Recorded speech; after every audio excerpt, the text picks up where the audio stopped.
Live video starting. Are we doing it?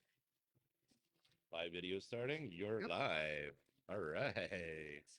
Hey, ladies and germs, how is it going over here in Cleveland town? Ooh. Flacco's back. Flacco's back. Wacco4Flacco, Jacko. He's back, baby. Wacco4Flacco, the interception machine. Ooh, that's a little loud. Doesn't like that? Yeah. Alrighty. Well, Welcome to the program, ladies and germs. That's right. Welcome to another exciting edition of Dog Fight Sports.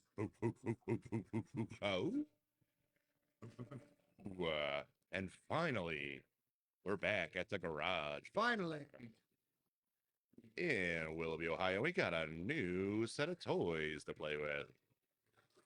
Yeah. That's right. I myself am Nick the Non-Believer on this program, and I am joined by SJB of the SJB Sports Report, and I also have Red Hot Scott, the AI robot. Does not compute. And we are today getting a little bit of wacko for Joe Flacco. So how do you guys feel about the sports universe that we've got going on? We got a lot of stuff that's been happening in all different types of sports, but the breaking news, the big news of the day, Joe Flacco is again a Cleveland Brown. What do you guys think about Joe Flacco coming back to the city of land? I like it. Yeah, I mean, Having Kenny Pickett. I still think right now everyone's excited to have Flacco back. They're having memories of 2023 going back, but really Flacco's job here is not to be the come in and start the quarterback. I don't think. I think he's coming in as a third string, more of as a mentor. Still think the Brownies are gonna take a quarterback at some point in the draft. What?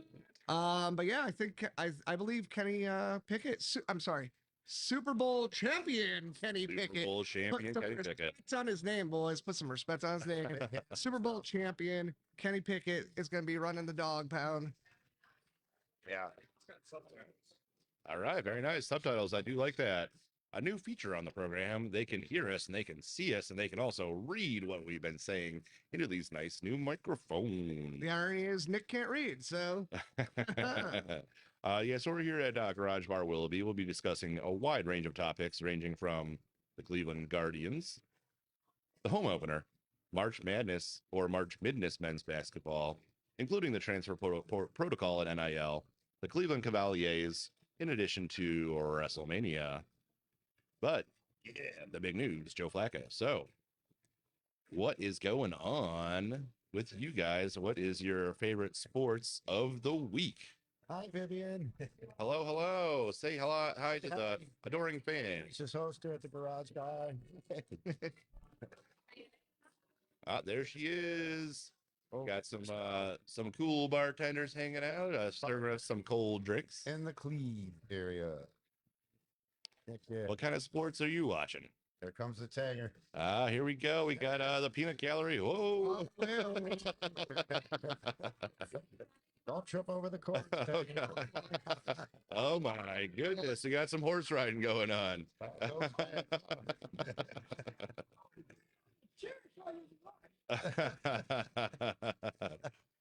Yeah, we got the Cleveland faithful. It's always a little bit of a maniac for some sports. Man. So I guess I'll jump right into it here. The Flacco Mania is back. He signed a one-year deal for $4 million, but that could go up to $13 million with incentives. So he could get paid if he's making a couple of touchdowns to the right team. We obviously could have made this deal last year when it would have actually mattered, but somebody in the organization figures that Flacco is a man to be revered, the man, the myth, the legend. It seems like he's probably going to be third on the depth chart behind an injured Groper Cleveland and a Super Bowl champion, Kenny Pickett. Here's a question for the panel for Scott and Scott. Will we still draft a QB or acquire Kirk Cousins? I'm thinking probably no Cousins or Shador. But what do you guys think about that? I don't think Shador's out the window yet. A lot of mock drafts have been showing Shador dropping. I do believe the Browns would obviously have to trade back up later on to get him. Quite possible. Yeah. Definitely not out of the question. Especially, it's going to either be the 2 or the 33rd pick if he said you don't back up to acquire somebody in the first round, only because you get that 5th-year option, with the contracts if you get somebody late in the first round. Well, so I guess we're going a little bit out of order here, but I do have near the end a draft preview. And from Zerline, the mock draft 3.0 says that the Browns will take Sanders, but they're going to trade back up into the first round at pick number 24. I think that's a little bit insane in the membrane. Do you think Sanders could really drop all the way to pick 24 or thereabouts? No, I don't think he'll get past Pittsburgh at like 21. I don't think he's going to get past New Orleans at about 9, quite frankly. So, yeah, he might even get past the Raiders at 6. Yeah, I think from my studies, I've been looking around. I think New Orleans might be a good spot where he lands, but I just find it very hard to believe that he would drop so far down into the draft. He's not going to pick. No. I mean, I think, New Orleans is a great spot for him. Yeah. Overall. The flavor of the week, for the draft, on that is, Travis Hunter at number 2, and then try to move back up to get you Door. Whoa! We're not doing the whole draft preview now. Yeah. You're getting the car way ahead of the horse. We got a whole lot of Flacco mania. You can't be bypassing Flacco because the Cleveland faithful are very excited about Flacco, and I did put a couple posts out there, a couple of feelers, and there's a lot of people talking about Flacco, and we got. One of our dear friends of the show here, Kyle, he says, "Flack around and find out." That's right. And I responded with, "I can definitely see the shirts and koozies on that one." But in addition, we got one of my friends from Collage, and he mentioned that Flacco is very well liked by many in the land. He thinks it's going to stir up some hope for the fan base after the embarrassment of last year. So do you think Flacco is the great hope for the 2025 Cleveland Browns season? He's definitely a better asset than Winston, So Watson wanted Winston in there. That's the reason why Flacco didn't come back. Flacco went to Indianapolis, but he's back again this year because the quarterback group is definitely changing. He's a winner. He can throw for a lot of yards. You have to live with the interceptions. And plus, everybody that pre-bought their jerseys 2 years ago now has, they can bust them back out again as long as they don't change that number. As long as they don't change the number. Number 15. Right on. Yeah. All right, we got Jasonda waiting in the wings, waiting for his segment about Wrestlemania, but he's also running double duty again today, looking at the sound levels for us. So Jasonda, come on over here and turn some levers, would you? Yeah. So Jasonda's going to help us, top out the levels, and we'll just keep on going right through and doing the rest of the show. But I'm just going to have to shout out to him because he doesn't have a headset on. Hey, Jasonda, come turn some dials and fix it. No, it's good. All righty. Other than that, I guess I had a little bit of a strong opinion about Flacco coming in, and I put out a reel earlier today, kind of doing a little bit of a mini rant about this. I think Flacco in 2024 would have been a great asset to the team. That's when the team was still, I would say, fully functional, and we had all the pieces in place where we could be making a playoff run. But now Flacco coming in, I think that they're bringing him in to be a late season scapegoat. I think we're going to have some Kenny Pickett early in the season. That's not going to work out. Then we're going to have, maybe we're going to have Groper Cleveland come and make an appearance if he feels like it. Maybe not. I have no idea who the other quarterbacks are going to be, but I think that we're going to see a late season Joe Cool, and he's not going to be able to perform like last year because he does not have the Amari Cooper to throw to. That was his favorite target. He does not have Nick Chubb, so we're having depleted run support. The defense has been hollowed out. So I think that there's almost no way that Flacco can be successful this year. I think everyone's excited to have him back, to have those good feelings of when we made the playoff run and he was our savior. So what do you guys think about those points there? Yeah, I think overall, Flacco's the biggest benefit Flacco's going to provide is his locker room presence, his veteran presence. He's a Super Bowl champion. There will be 2 Super Bowl champion quarterbacks in the locker room. Ooh.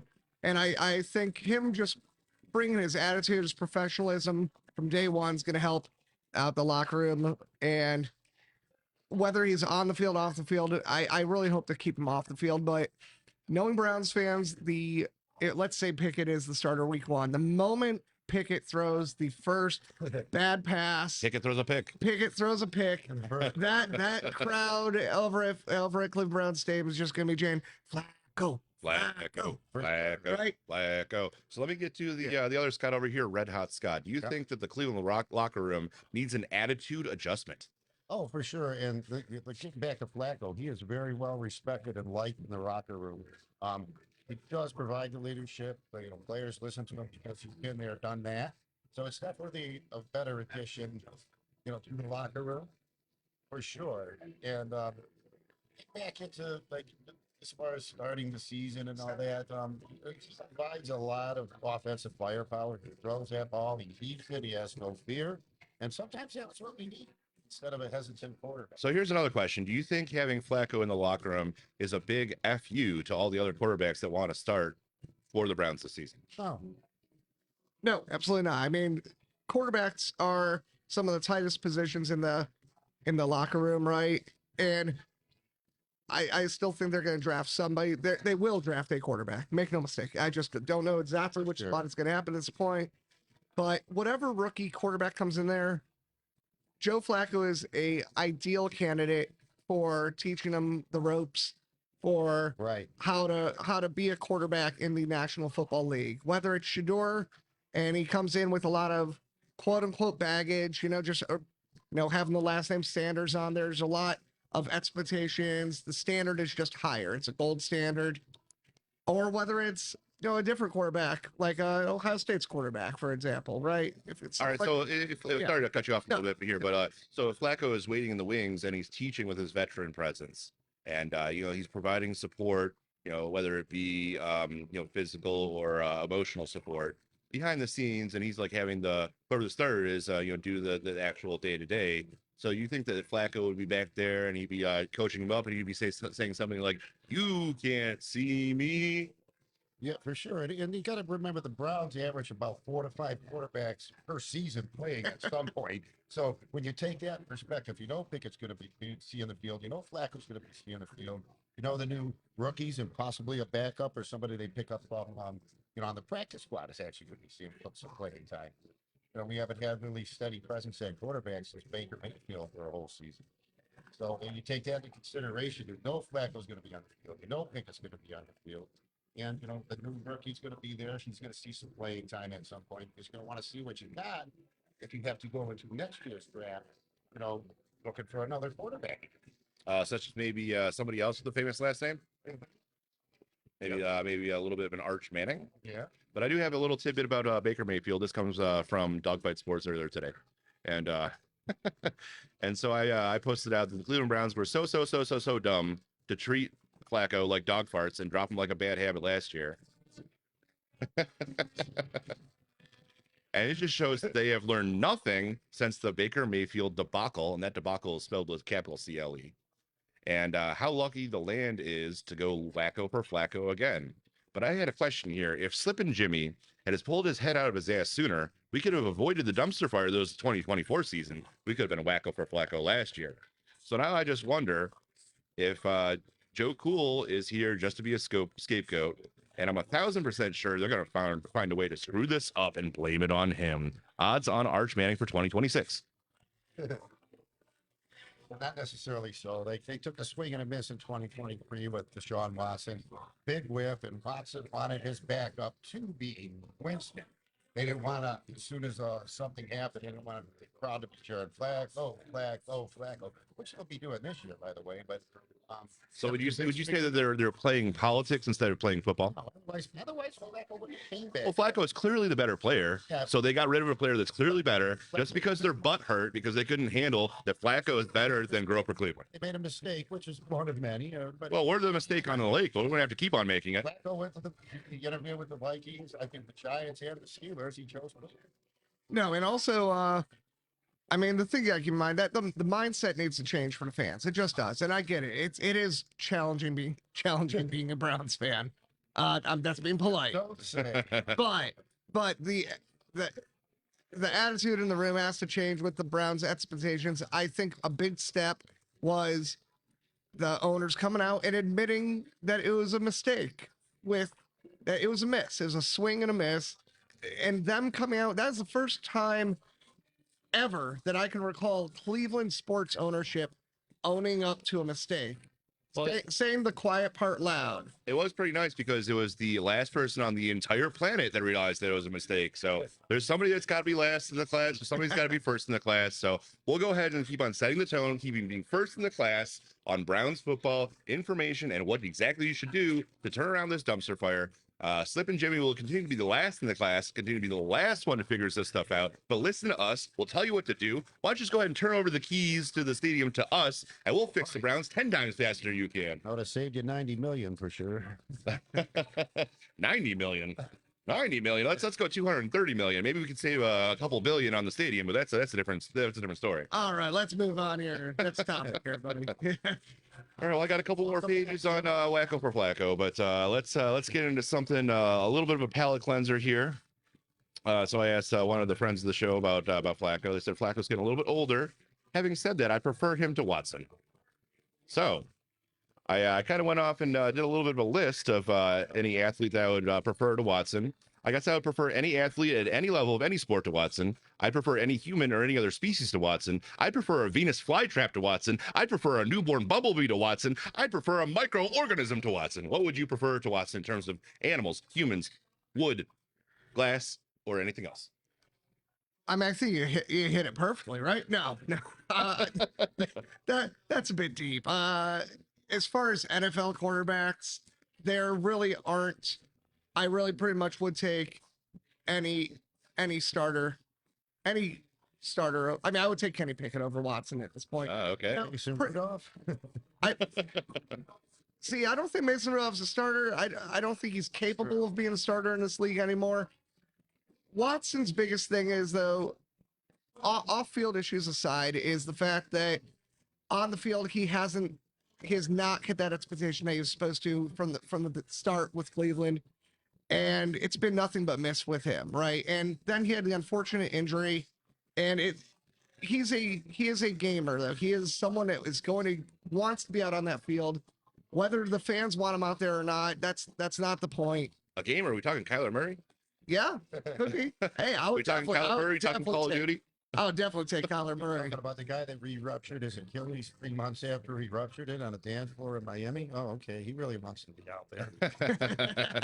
Hey, I didn't say he wanted to be out there in Cleveland. I just said he wanted to be out there. So, Well, this is kind of a rant-packed show. I got another rant for you, but I think you guys are probably tired of me already. So I'll just give you one little preview here, and then we'll have to get into something a little less exciting, which is Wrestlemania.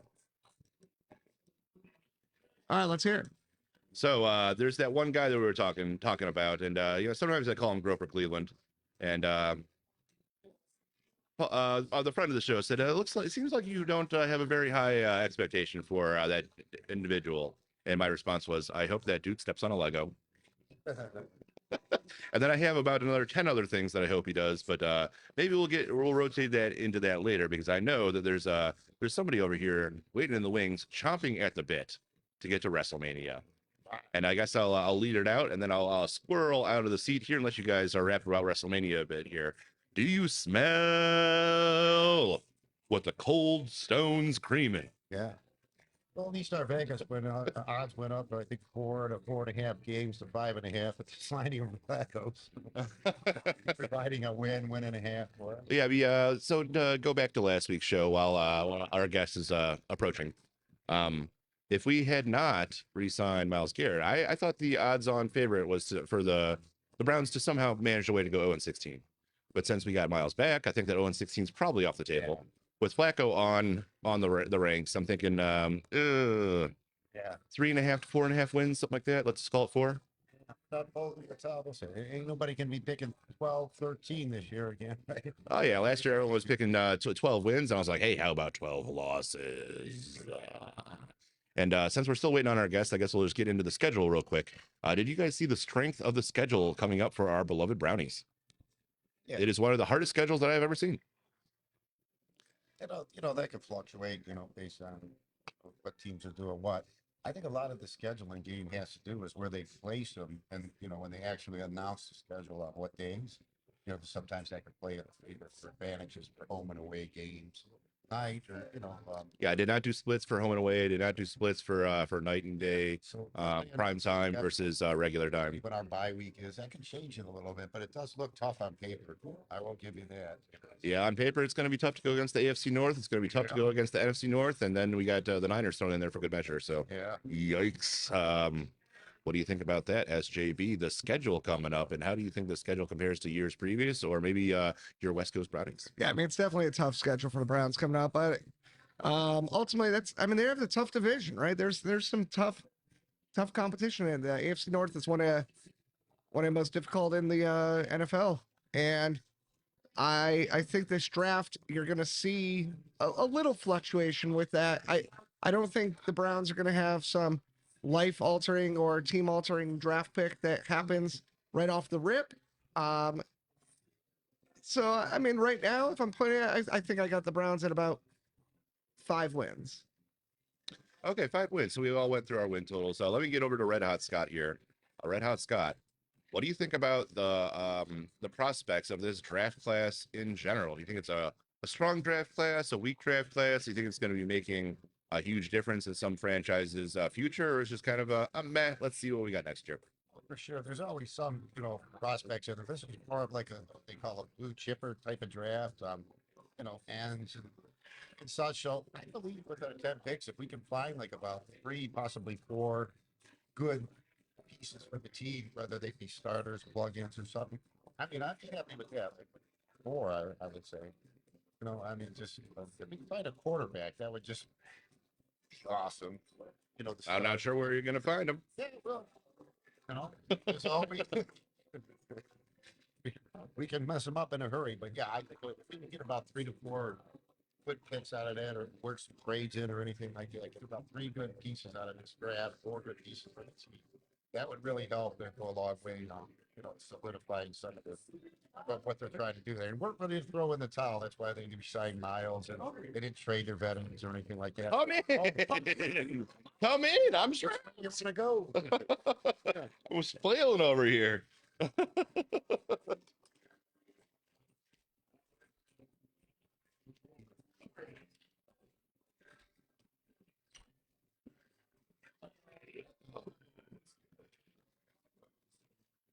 John Boy.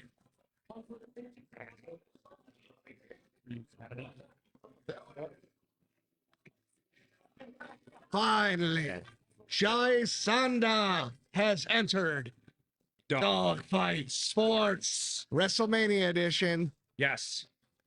This year, WrestleMania in my favorite city, Las Vegas. of the champion, Stanley Cup champion, Vegas Golden Knights, future Super Bowl champion, Las Vegas Raiders, and WNBA multi-team champion, Vegas Aces. And this year, a new WrestleMania champion, perhaps. What do you got for us on Mania? All right. Well, not going to go all the way with all the event or all the matches, but let's start with the big ones. Night 1, main event, Punk, Roman Reigns, and Seth Rollins. Punk cashed in on his little favor that Heyman owed him. And instead of being in Roman's corner, Paul Heyman is going to be in Punk's corner. And it is causing a little rift between Heyman and Roman Reigns. But I think it'll make it interesting. He's going to need all the help he gets. I cannot stand CM Punk. He is the internet's creation. He's terrible on the mic. No, he is amazing on the mic. No, oh yes. Oh, I call people by their real name and I use a swear. I'm so cool. No, he is amazing on the mic. Oh, no. Yes. Terrible on mic, terrible on ring. He'll probably tear his ACL out of excitement running down the ramp. Oh my god. Oh my god. Tribal Chief is not happy, is he? He is not. He is not. Now, as far as predictions, SJB, what do you think? Roman. How? And possible outcome afterwards with possible feuds. I mean, it's going to be Roman and Punk feuding afterwards, I think. I don't think. I think Heyman's obviously going to be involved in some capacity, and I mean, it worked so good for so long with Heyman and Roman. Why would you? It's almost like the Cleveland Browns. They had something good, and now they took it away. Well, now back up. You got to remember, Punk was also a Heyman guy back in the day. Yeah. Yeah, oh, that's fair. That's fair. But that was what, ECW days? I mean, OVW, and even actually in WWE, like early. Yeah, doesn't matter. All right, so Acknowledge him. Raise your finger. Acknowledge the tribal chief. Pinky's out. Nope, I'm going with Rollins on this. I think Rollins is walking out with Heyman as his new manager. oh god, I love it. that's way out left field. I'm going for that. You know what though? It makes it interesting because let's say Heyman double crosses Punk or double crosses or Roman gets pissed because Heyman helps Punk win. Then there's a feud there. But also, what if Heyman's such a trustworthy guy, isn't he? But what if this shit happens and you have Roman and Seth feuding, Cena wins the championship, and Punk has always said, Courtesy of Charlotte Flair. Punk has always said that he would, for his last match, he would like to face Cena in his retirement match. So what happens? Obviously he's not gonna retire yet, but what happens if Roman and Seth start feuding, and then Punk faces Cena for the title? I mean, it could happen. I'll give you. Cena can beat Cody, and then All right. Punk can face Cena for the title. Yeah, I'm not. Yeah, the more I think about it, you know me, I'm an agent of chaos. I'm on board with this Seth Rollins taking it home the W and joining forces with Heyman. We haven't seen it yet. And I think The Rock is going to jump in there and cost Cody Rhodes, or maybe Cena. I don't know. Something's going on with The Rock. I think he's going to jump that match somehow. Yeah, Xena, the Warrior Princess, is going to win main event. I'm pretty sure. It's looking that way. So the thing is, Cena is with The Rock. There's going to be another person that's going to get involved as part of that team, and this is where SJB has had a prediction, because it's not just going to be Cena wrestling all the matches for The Rock. Someone else is going to be in there, and it's going to be a small little faction. I'd like to point out.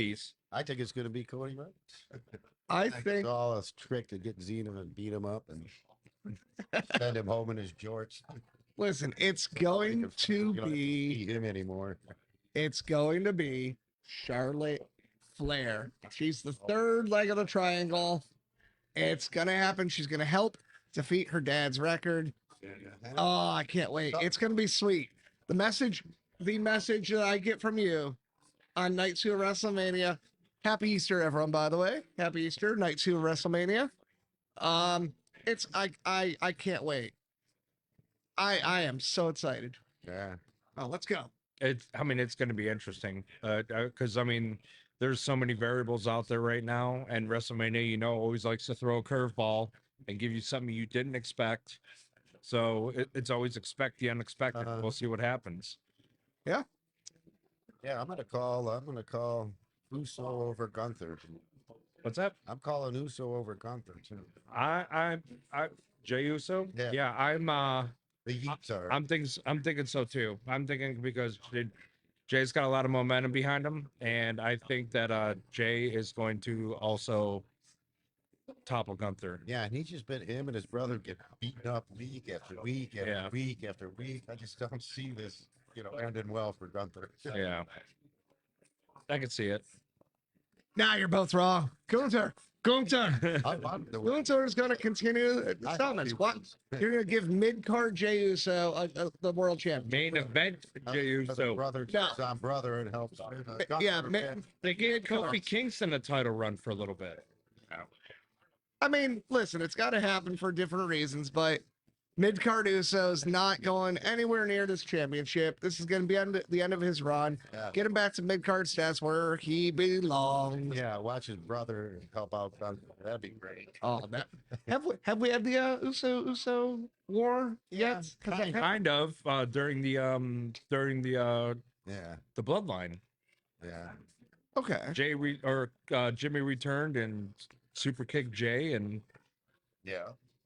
Jay was out, and then eventually Roman basically turned on Jimmy, and that kind of brought the Usos kind of went separate for a while, and then eventually they kind of like, Now they're back together. they're not back together, but they're like, Something doesn't seem right. You know what?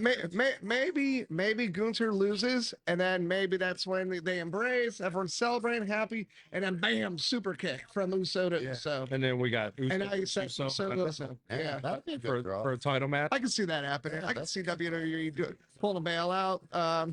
You know, they got to get Gunther. He's such a dominant force in the sports and entertainment world. You got to give him a proper opponent. Well, also, I mean, there is, because of The Rock being a little bit involved now in WrestleMania, and it's the anniversary of Rock versus Austin. They're talking about Austin. I mean, not WWE, but a lot of rumors about Austin being there and possibly having some kind of influence in the match. Yeah, isn't he going to be around for the Hall of Fame Yeah, thingy? yeah, So because him and Brett's he's going to be kicking around the. him and Brett's match, Sure. WrestleMania 13, is going to be inducted into the WWE Hall of Fame. So Listen, kicking around there. He might be there. He might show up, but come on, dude. Be there. We have to move on from this Right. old era of Beer and get something Yeah. a stunner and everybody's happy. Couple hell yeahs, a few middle fingers. See, we already had that though. We already had that. What? Taker's gonna show up, you know. Don't shit on my parade, SJP. Hey, It's gonna stun your ass. I'm bringing the candy. You're in the crowd. Just, What? Don't shit on my parade. I'm bringing the candy, baby. What else is happening there? Right? Any other good matches you're looking forward to? It's really the main ones I'm looking for. I mean, like Charlotte is, like you said, but she's feuding with fucking can't remember her name right now, and she's getting in like a little bit of a feud going on. What do you think about the All right. Breakers 4-way match? I don't like that. Oh my god, That is screwing him. dude, that fucking spear from Braun Breaker to Carlito the other day Brutal. was fucking insane. It's like the hardest fucking spear. Did you see it? Yeah, that was a hell of a hit. I watched that a few times, and no matter if you don't fake that, that was a hard hit. Oh, he ran. You already know how fast he is. He ran full speed down the ramp, leaped into the air, and fucking just. Oh, That guy was just standing there, poor Carl. Yeah. All right, John. Let's get That one. your final words on WrestleMania or WrestleMania. I'm really excited for both main events. I think they're going to be interesting. Really interesting. Highly entertaining. Good times. It's going to be fun. All right, buddy. Right. Now we're going to get Mr. Nick Danger Mean back in here.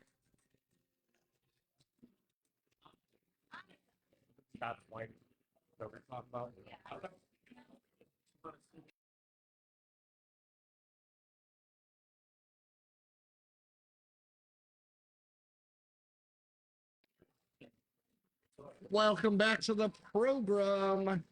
What's up? We're done talking about WrestleMania now. John, I can't wait. Charlotte Flair. It's gonna be epic. It's gonna be epic. Did you guys get to all the points? We did. Did you get to the you can't hear me? The sounds of glass cracking coming to the ring again? Oh yeah, The finishing move, the altitude adjustment. he's looking forward to The other finishing move, the people stunner. And the Tejas rattleshake. That's great. The tape. I had to get him in. Tejas Rattleshake. rattleshake. Oh boy. Take me home, Dun, dun. Cody Rhodes. Speaking of home, the Cleveland Guardians had their home opener. Yes, they did. You know, last year there was an eclipse, and how electric it was downtown. It was boogie, woogie, woogie, woogie. Yeah, downtown was pretty awesome last year with the eclipse. I did go down with a couple of friends, and we watched the eclipse downtown, and we went to the game. Later on at nighttime, we came back down to Mayfield, the Crafty Crab, and we did a show. That was pretty cool. But do you guys remember Justin Bieber getting hurt at the very beginning of the year last year? I do not recall that, but also I truthfully don't give Justin Bieber much of my attention. What about you, Red Hat Scott? You remember that Bieber going down? Yep. Yeah. Yeah, Shane Justin Bieber, man. Yeah. So how would you say that the opening day last year was compared to the opening day this year? Well, it wasn't as cold. No, it was exciting with the eclipse and stuff, and uh, you know, but they did have a double thing because they didn't have a Cavs game. But remember, they had the opener. They have major events go. They had the eclipse, the opener, and wasn't there like basketball going on or something? I know basketball is going on this year because this year in the 2025 opener, the Cleveland Guardians Indians beat the hapless White Sox, and I was wondering if that's going to send them spiraling into another record-breaking losing season. But at the same time, not the same time, but on the same day, the Cavs also beat the Bulls to tie up that number one slot in the Eastern Conference. So I was just wondering, do you think Chicago is taking that personally?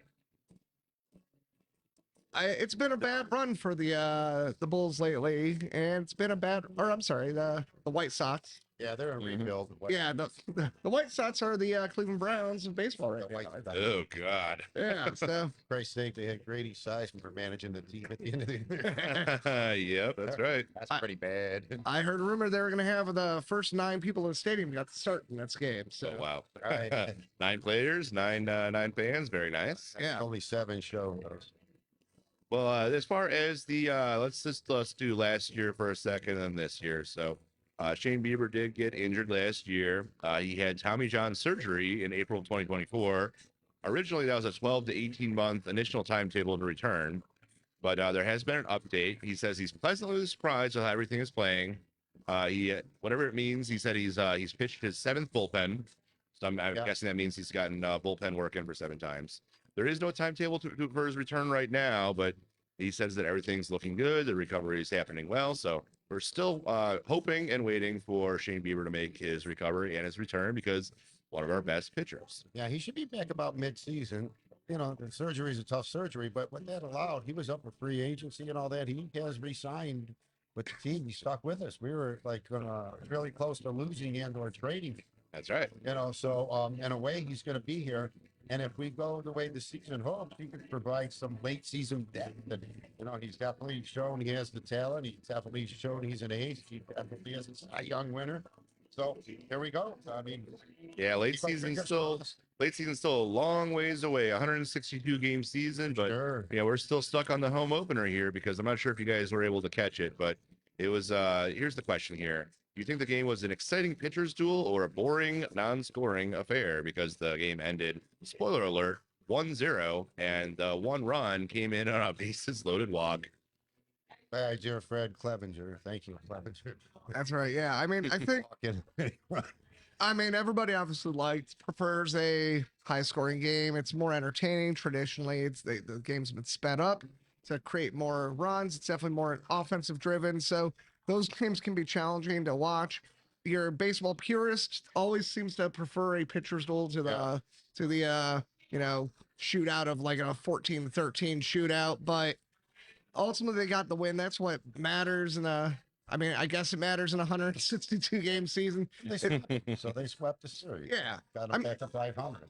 they did what they're supposed to do. They beat up on the lesser teams. I mean, those are the games you have to win. That's right. The key to the Guardians last year and their success was the taking 2 out of 3 from pretty much every series the whole year and treating every series like a mini playoff run, right? And then that builds you for playoffs. But this year's gonna be a lot.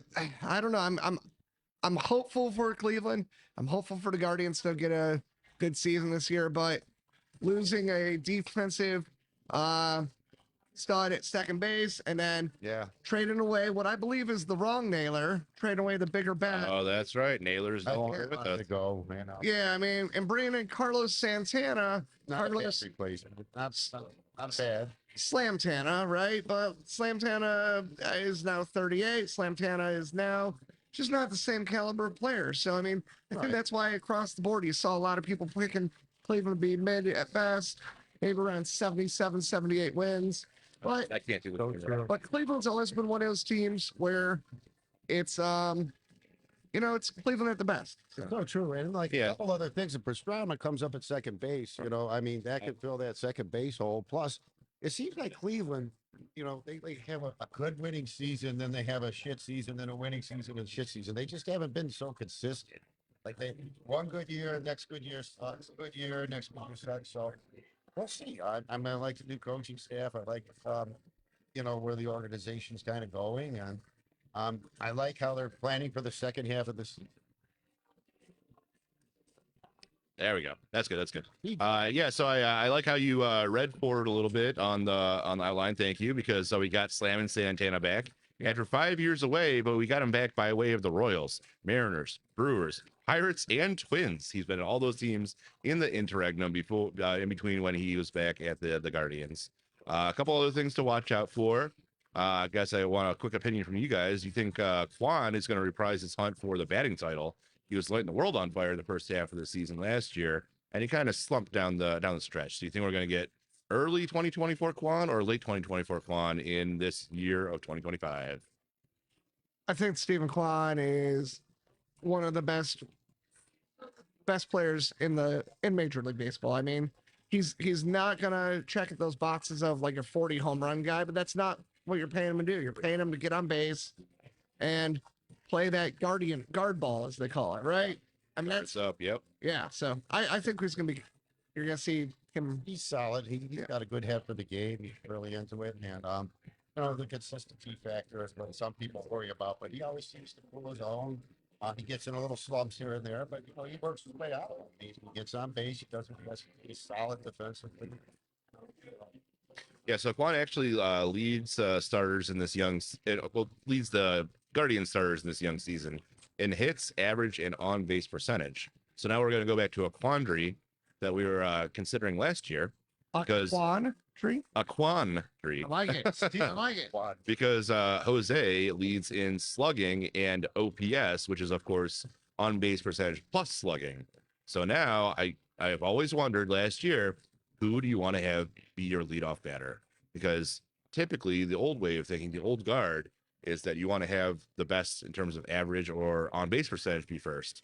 Well, there's this new way of thinking that's coming around that you should have your best player in terms of OPS, on base percentage plus slugging, be your first batter. So Jose is leading in slugging and OPS. Kwan's leading in average and on base. So we have Kwan first and Jose second. Do you think that's good, or do you think they should swap them out? No, I'll leave it the way it is. I mean, Jose provides more fear in a lineup because he's driving some runs. He's got the power. So Kwan, in theory, you get on base, and then you got people to drive in, or if you get the bigger.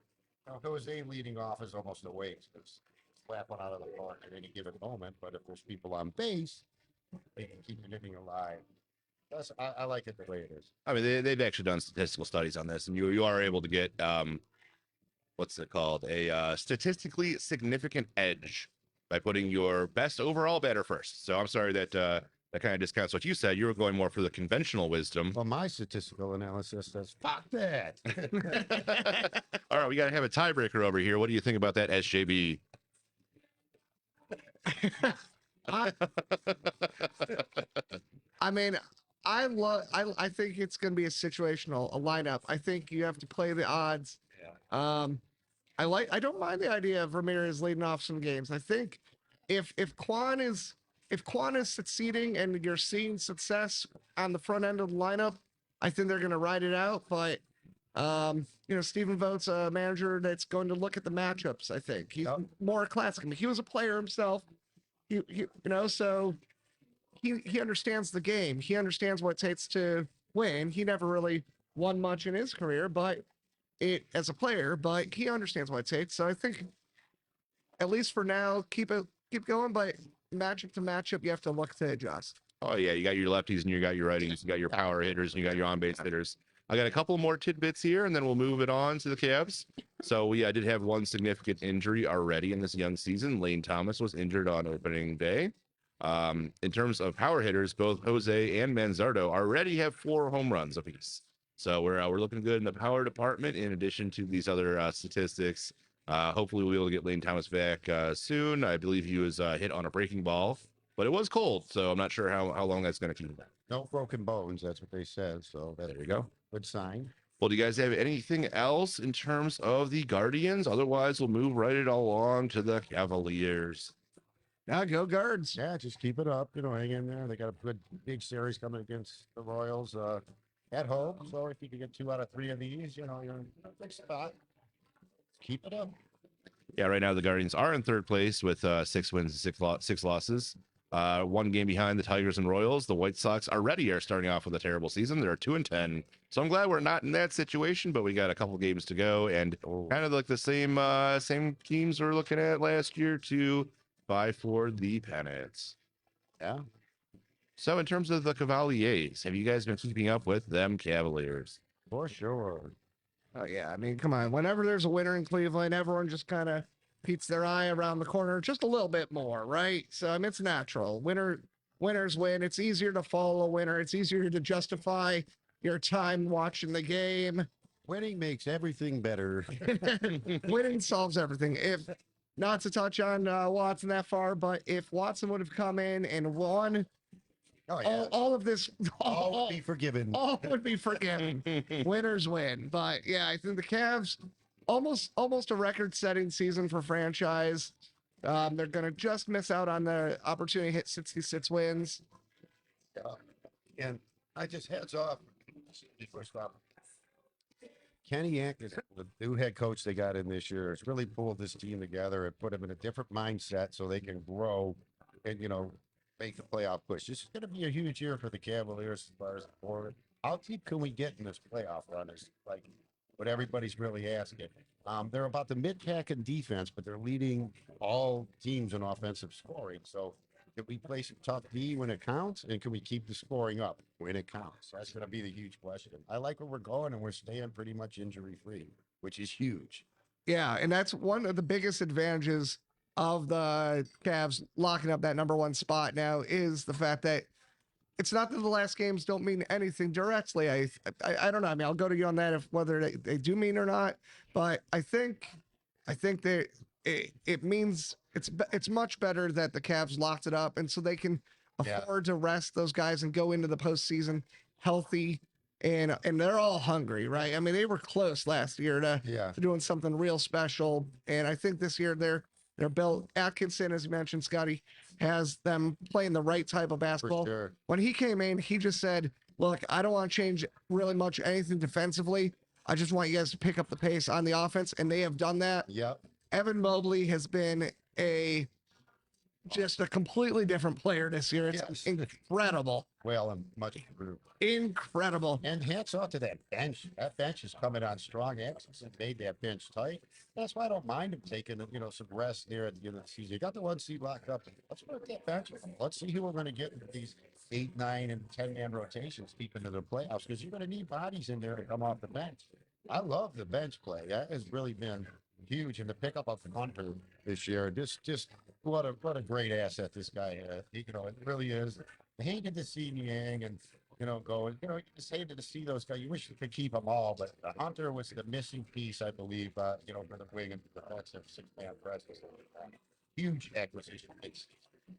Like Kobe Altman. Nice job. You talked about the injury bug not rearing its ugly head again, but I just got an update here from 1 day ago that we have both Mitchell and Garland dealing with injuries. So Mitchell is still dealing with left ankle sprain. Garland has a left toe sprain.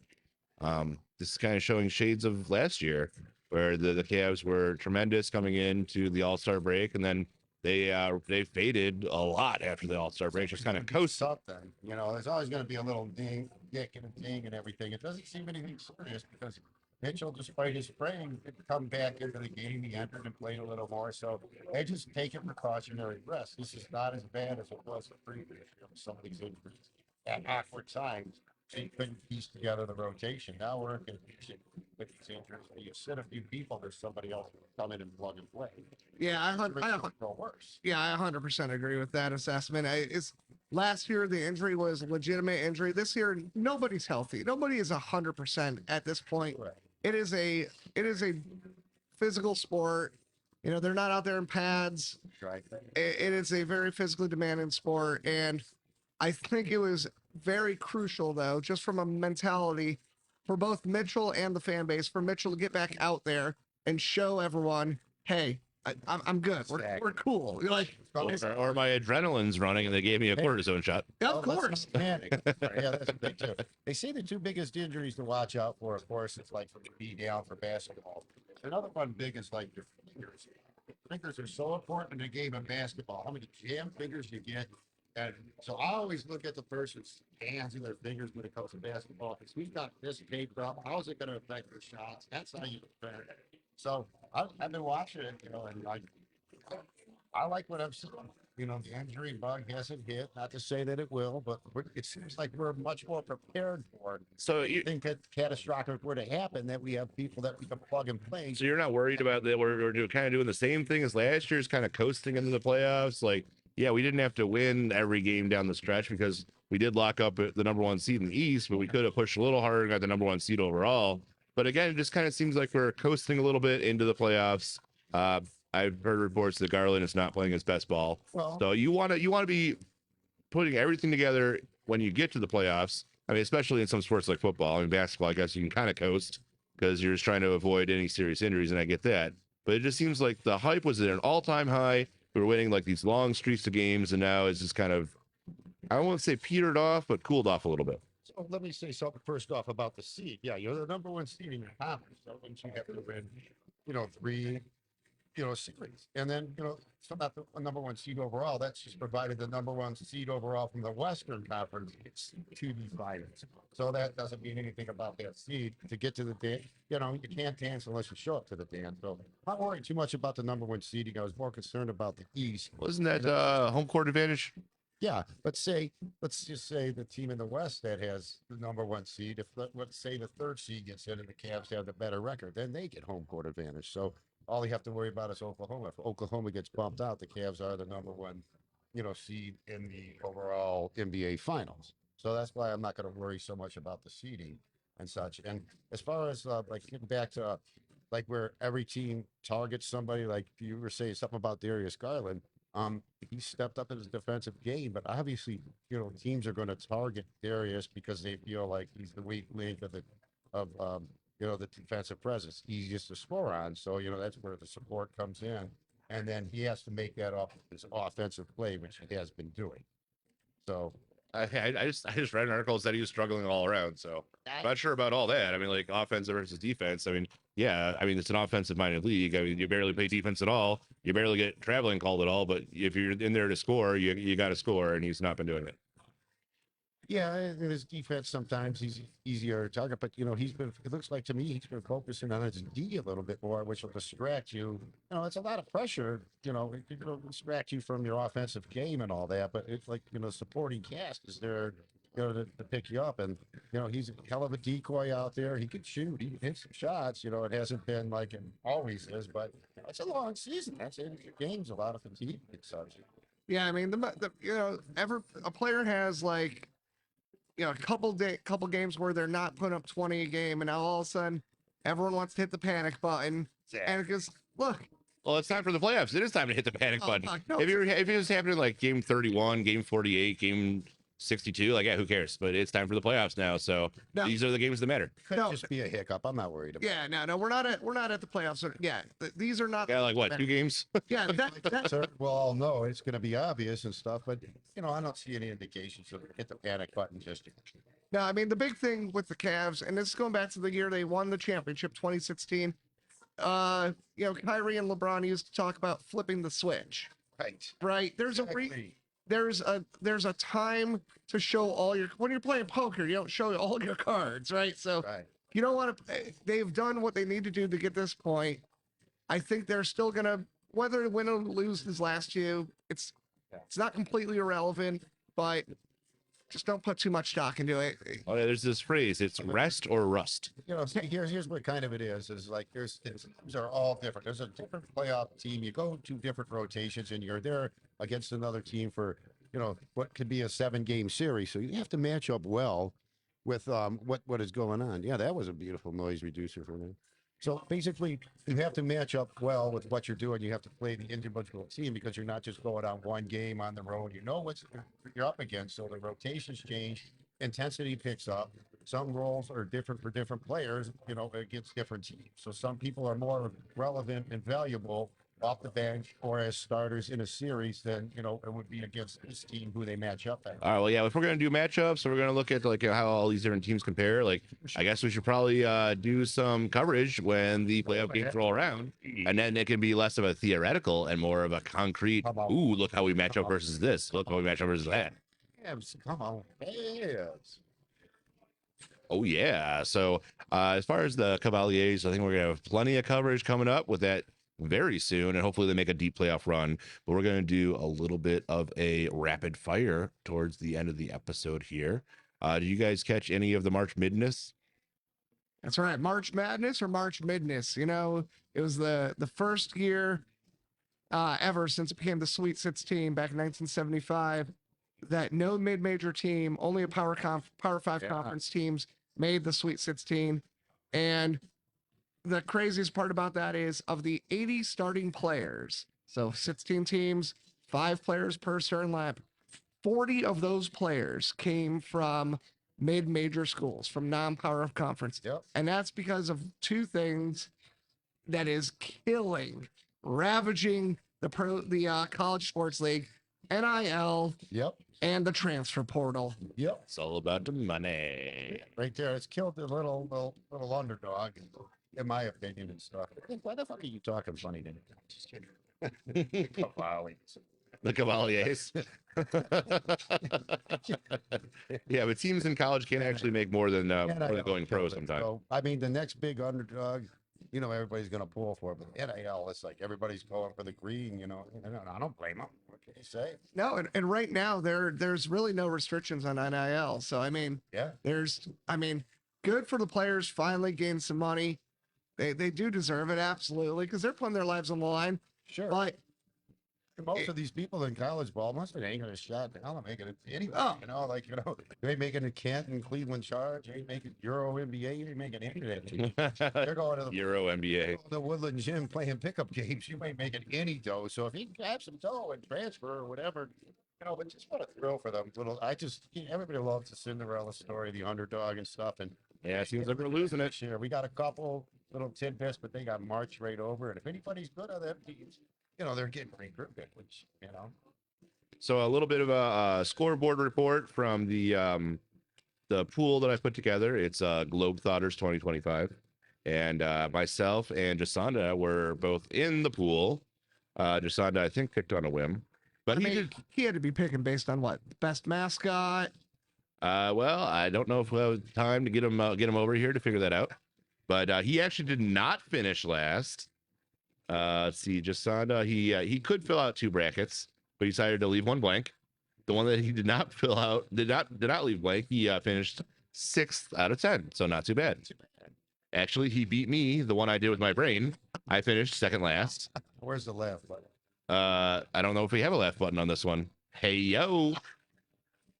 My coin flip came very close to winning 2 years in a row. Yeah. My coin flip bracket did correctly pick the winner, but somebody else with their big brain picked more right than me. So last year my coin flip won. This year my coin flip finished second. So I'm pretty happy with that. Jasana's got to be pretty happy too because he didn't finish last. But the one I picked with my big brain, I had St. John's winning it. They obviously did not. The Gators did. So do you guys have a favorite team that you thought was going to win it all and did or did not? Yeah, Florida to win it all. Unfortunately, I got hammered the night before, and I overslept before I could submit my bracket. I think I can see what I can because I've been known to win brackets here and there, but I overslept and I forgot to hit the damn send button, or someone was going to do it for me. I can't remember, but I think I had the Dukies to win it, and they came up just a little short. They had a total collapse in the Final Four. Ooh. I want to say they blew a 9-point lead in the final 2 minutes. Yeah, just devastating. But you know what? Duke wins plenty. They've won plenty over the years. It's nice to see the Gators come back out top. I think it hasn't been since Billy Donovan days for them, and that got Donovan into the NBA. And so I don't know. It's gonna be really interesting. Thing I'm looking forward most for college sports next year for college basketball is the defending champion Florida Gators have Oliver Rue coming out. He's a redshirt freshman. 7'9" tall. Hey, They showed him cutting Okay. down the net for the championship, as all the players do. Didn't even use the ladder. Just went up there, wow. like changing a light bulb right here. You know, it's incredible. You know, somebody's gonna fall on one of those twigs of a leg. He's gonna be out. Oh, he's built pretty good. I don't know. I Yeah. think he's gonna get hurt. Them big guys, you know, they can't run. You gotta run. Yeah. I want to see him run before I make any judgments.